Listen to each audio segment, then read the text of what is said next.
You gonna ride to work with me again today? I don't know. Something about these mornings. I'll be fired up. Excuse me while I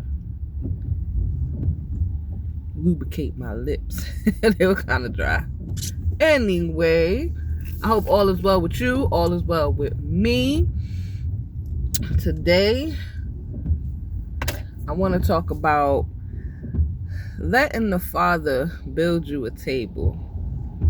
Now, this is for my sisters who are starting over. You come back to the house. You realize how you were doing things was all wrong. You realize that the guy you was with, who you happened to be living with, who thought you were getting married to, not the one. You realize, that that move you made was not a good move. And you're back at square one. And if you like me and had to go back to square one at 40, it can be very humbling, very frustrating, and you just expect I better move like this. Like, you just expect the Father to, okay, I'm listening now. What do you want me to do? Okay, you expect things to go at lightning speed, right? And they don't. This season of starting over requires a lot of patience, a lot of waiting, a lot of humbling, a lot of lessons. And if you don't expect that out of the season, you can get caught up in disappointment, and you could get caught up in impatience, moving too hastily, too quickly on things, and find yourself again outside of the will of Yah. Or even worse, find yourself no longer having faith in Yah, right? And that's why I want to address this today, because Yahweh does not move in your time, sis. Like, he's not going to move in your time because you're in your feelings, and you know what I'm saying, this guy, he wasn't the one, and now you want to show him you could do better without him. He don't move like that. He's more concerned with your personal development, your heart posture, and you getting it right from the inside out. So your life might look a little crazy, right? You may be like me, 5 years in, starting over, and you're just now beginning to see the foundation of what he's doing with you. Up until this point, I'm like, Abba, what is it? Like, what is it? Like, what do you want me to do? You want me to sit here? And sometimes it's yes. Be still. Let me provide for you. Let me deliver you from your old mindset, from your old way of thinking and doing things, and that independent woman mindset where you're making the decisions and you're making the moves, and teach you how to sit and wait and learn. So while that table's being built, he might put you on over there with the bread of deliverance for you to chew on that for a little while. And what that looks like is no longer raining. I could turn these off. What that looks like is your heart just being renewed, your mind being renewed, him revealing things to you, him showing you why that move you made was wrong, what you did to him, how you treated him as a father, as a creator. And a lot of that stuff will just simply break your heart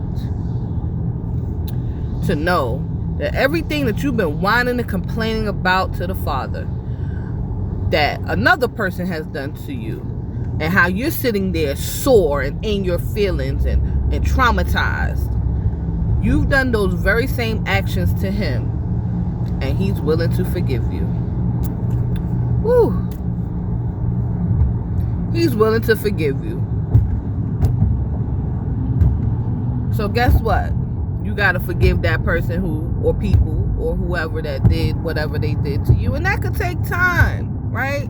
You might have been in fornication and you got to come out now.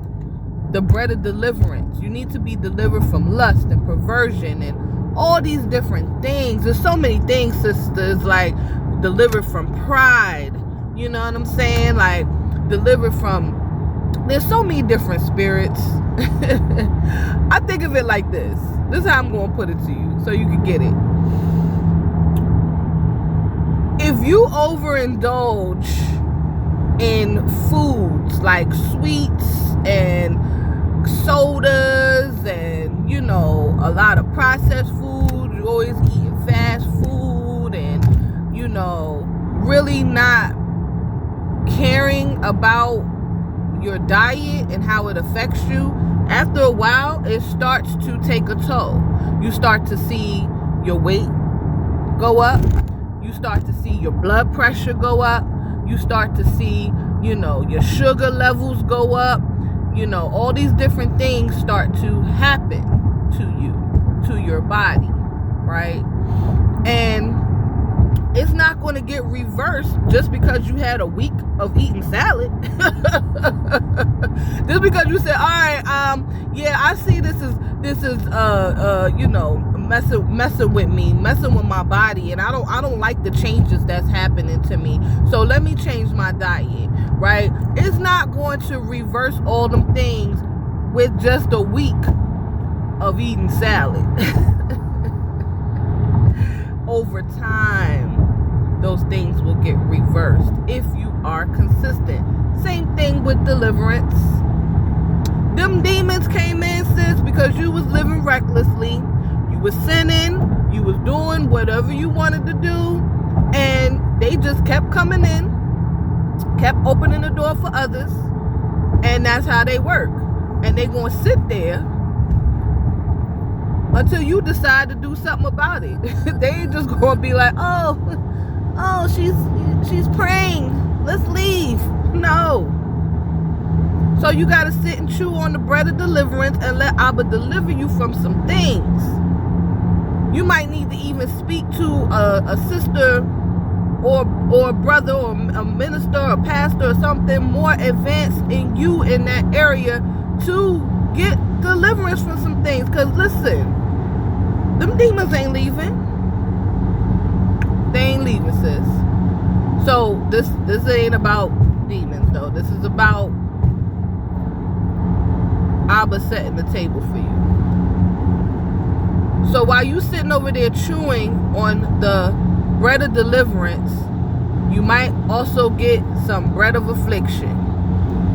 Oh, not might. You will also have some bread of affliction. He feeding you, though, because you're learning from all of these things. You're learning, you're growing. You know what I'm saying? He's opening your eyes to the real world and the real things that you should be thinking about and having your mind on, right?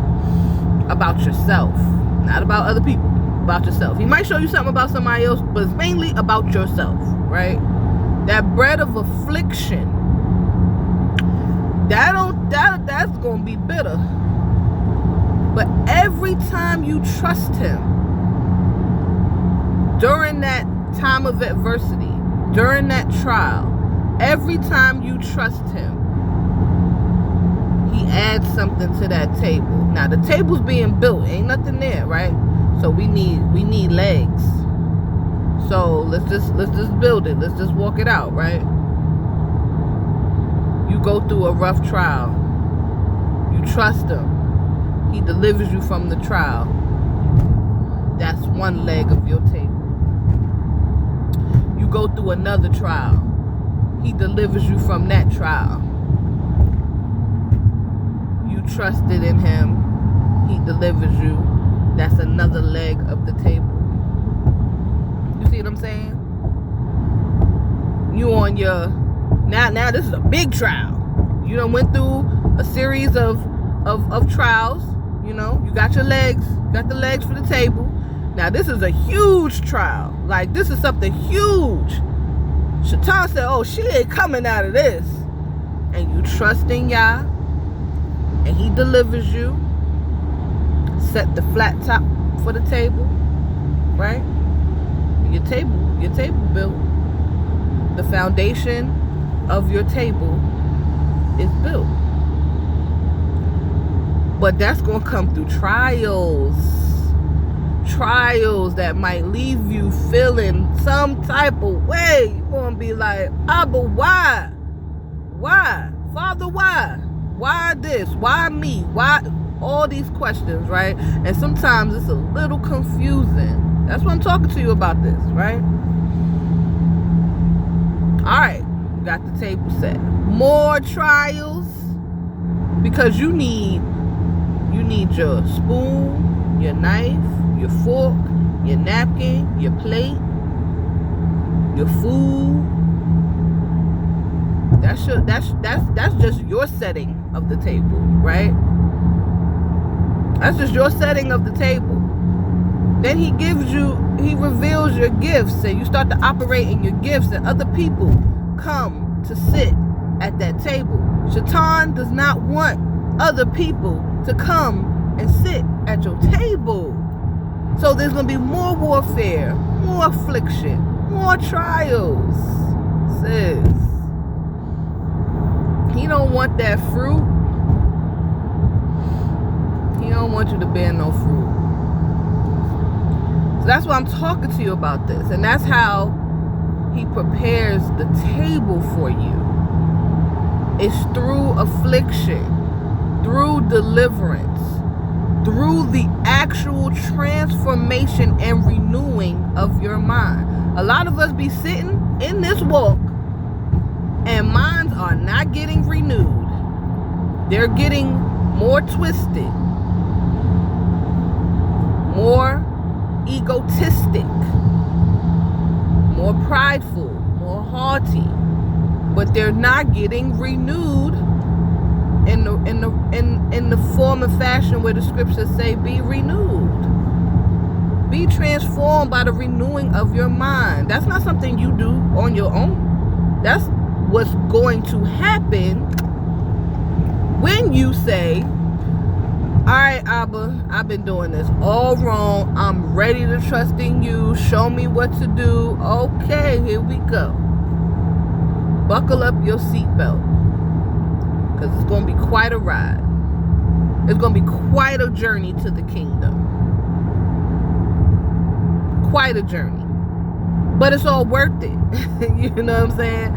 It's all worth it. It's all worth it. It's all worth it. And when you have people who he has taken through certain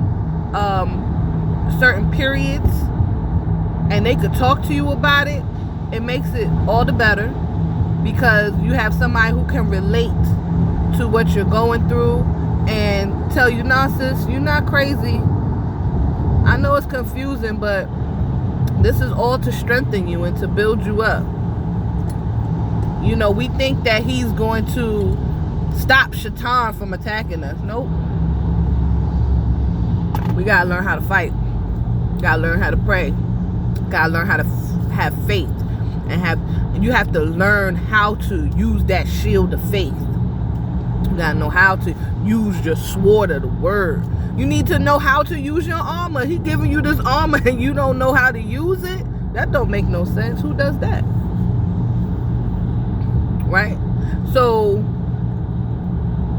he's building a table for you. He's preparing you.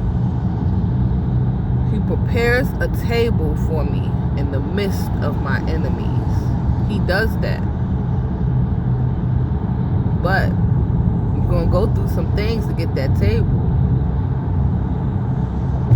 And it's better if he builds the table than you build it, because, listen, my table was a one-legged table, honey. It was a one-legged table. When I was doing stuff by myself, when I thought I knew what was best, table was one-legged, I'll put a plate on there, it'll slide on down onto the floor. I try to put a basket of fruit, slide on down to the floor, because I did not have a stable foundation. You can't just come and do what you want to do.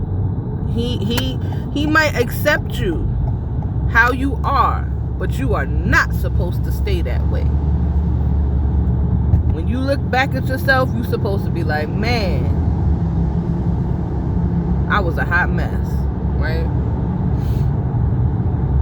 So that's all I got for you, sisters, this morning. Just chew on that. If this is not for you, give it to somebody who's starting over, because they need to know what to expect, right? They need to know there's going to be some rough days, but every time he deliver you, every time he work a miracle in your life, man, that's going to strengthen you. You're going to have so much praise in your heart. You're going to have so much faith. Like, faith to faith.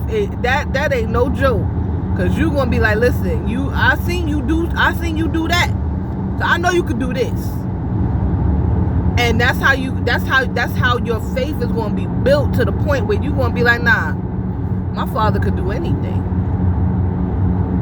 We say it out of our mouth, but you have to actually experience that faith on top of faith, that stacking of deliverance, that stacking of victories, to say, oh man, he done delivered me from this, that, and the third. This is a small thing for my Father, right? Small thing. So again, I'm done. I ain't even get to work yet, so that was, I guess, quick.